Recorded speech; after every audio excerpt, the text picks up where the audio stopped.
This morning in Legal Logic, we are talking about the Michelle Carter texting case. As you know by now, the Massachusetts woman was convicted of involuntary manslaughter for urging her boyfriend to commit suicide. Now, she's been sentenced to serve 15 months in jail once all of her state appeals are exhausted. Well, here to break down the legal ramifications with regard to text messages and free speech is attorney Brian Kuna. Good morning. Good morning, Brendan. Always nice to have you here, Brian. Always good. Certainly, this is a very difficult topic, Yes. tremendously sad, Yes. but at the same time, perhaps there's a very important lesson to be learned here with regard to texting and free speech. Where do we really begin with this one? It's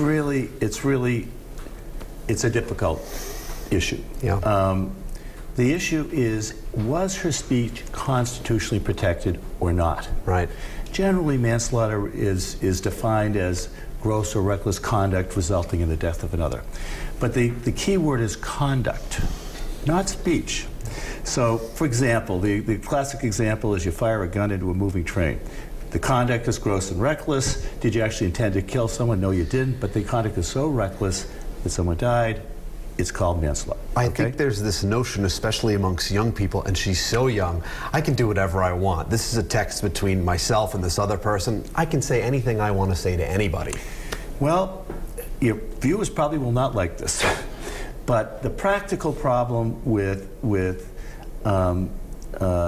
stating that words alone can result in a conviction for manslaughter is not enough. Right.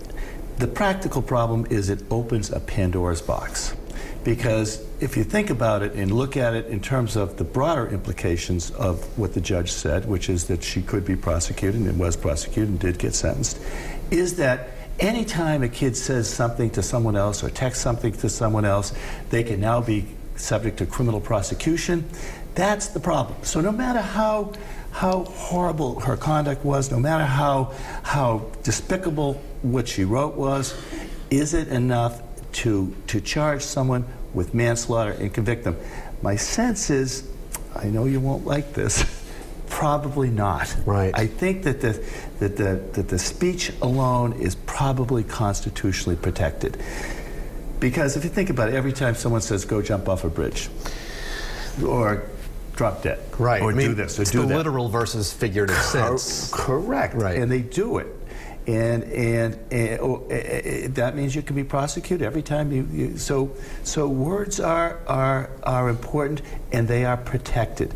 And the definition of speech that goes too far is speech that, and this is the definition of where the constitutionally protected speech ends and where unprotected speech begins, which is speech that's directed at inciting or producing imminent lawless action. Right. Classic example is a riot. Right. You get on a megaphone and go and beat up those police, go shoot those police. That's not protected.